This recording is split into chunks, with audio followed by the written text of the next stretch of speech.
Hi, friends. This is your old pal Papa Dale here with another episode of Christ versus Culture. Today's topic is believe what?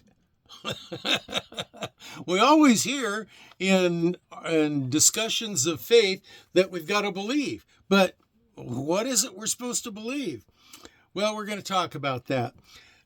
This playlist, Christ versus Culture, is based on 1 John 2:15, the meaning and exposition of that and implications of that verse. And that verse says, love not the world, neither the things that are in the world. If any man loves the world, the love of the Father is not in him. So it's important that we make a distinction between the Creator and the creation. We're supposed to love the Creator more than we love the creation. So that's the whole point of 1 John 2:15. Now, this is one more video that is being created from articles that I've written and published before in my life. And the purpose of uploading them to video is twofold. One, to provide a body of content for the Christian community today. And two, to provide a legacy of content for people who will be left behind after the rapture. Now, what's important to note is that you need to pay attention. I always say in every one of my videos, you need to pay attention as to who your teacher is and what they're teaching. I've made a video about my life, a short one. Papa Dale Intro tells a little bit about my education, schools that I went to, churches I served, family life, and so forth. And it's available to be seen on this playlist that you're looking at right now. And but that's not the most important way that you tell a true teacher from a false teacher. Scripture says in the end times there'll be a lot of false teachers. And the way you really tell the difference is, what are they teaching? And is what they're teaching congruent and consistent with the Word of God? If it is, then hallelujah. If it's not, walk away. So let's look at believe what? And we'll talk about that. Until the so-called Age of Enlightenment, the greatest thinkers in human history propounded that reality is composed of two interrelated parts, the physical and the metaphysical.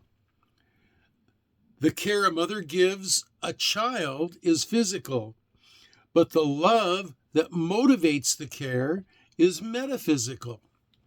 The merging of these two realities is what gave animation to humanity. The Bible says, quote, "And the Lord God formed man of the physical dust of the ground and breathed into his nostrils the metaphysical breath of life.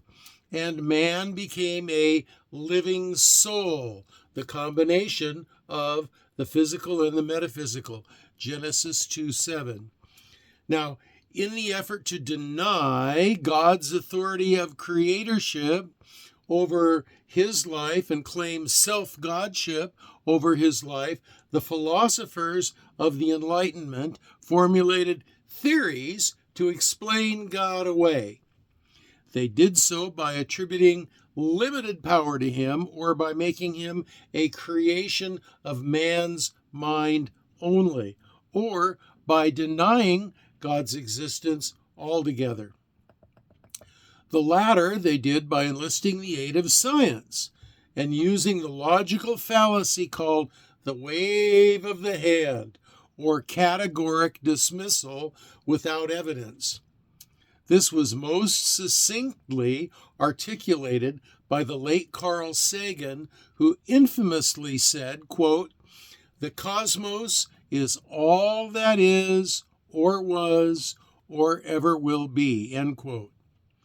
Based on the hubris of modern man's assumption of superior wisdom, Sagan and today's scientists and the false teachers that have infiltrated our church and totally ignore the teachings of the wisest our race has ever produced over millennia destroy the lives of human beings.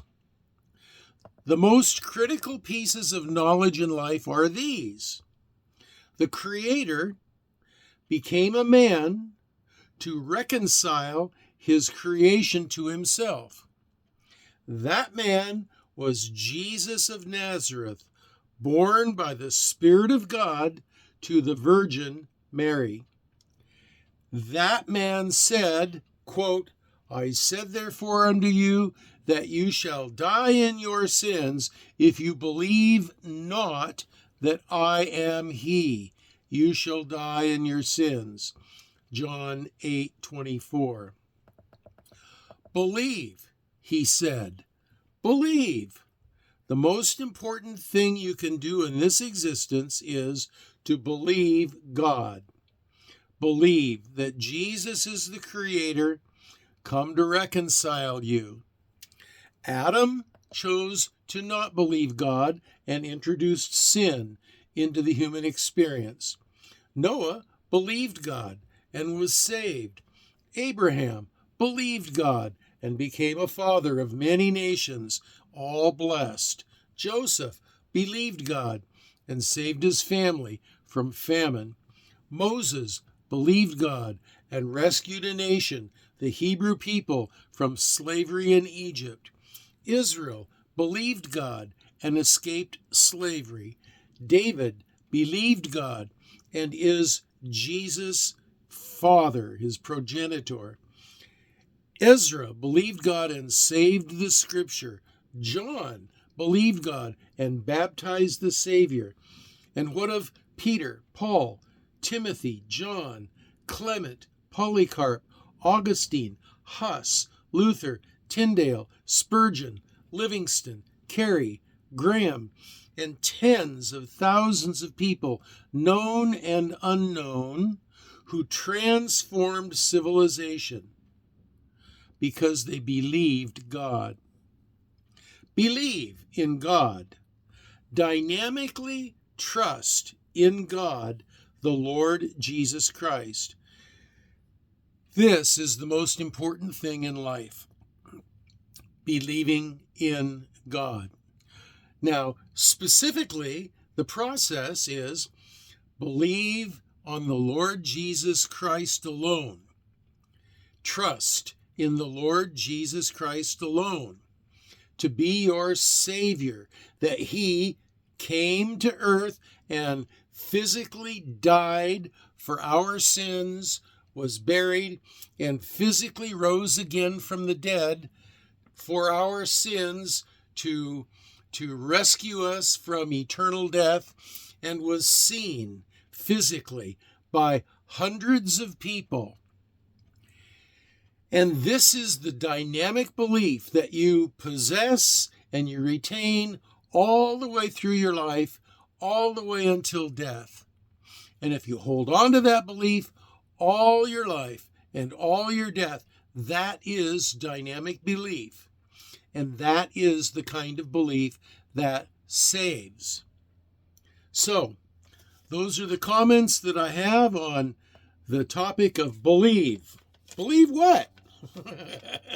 Believe on the Lord Jesus Christ, and you shall be saved. Acts 16:31. So, if you have comments, questions, or prayer requests, you can leave them in the comment section down below. You can also find a link to my Facebook page if you happen to want to get real verbose, lengthy, verbal in your comments. Take it to my Facebook page. And if you want to look at the notes for this lesson, there's a link right there where you can reach those too. Now, this is your old pal Papa Dale. If the Lord lets me upload another video, I will. And if He does, your old pal Papa Dale signing off for now and saying, I will see you in the next video. And until that time, I'll pray for you that you will be well and that you will be blessed. And that's 1, 2, 1, 2, 1, 2, thumbs up.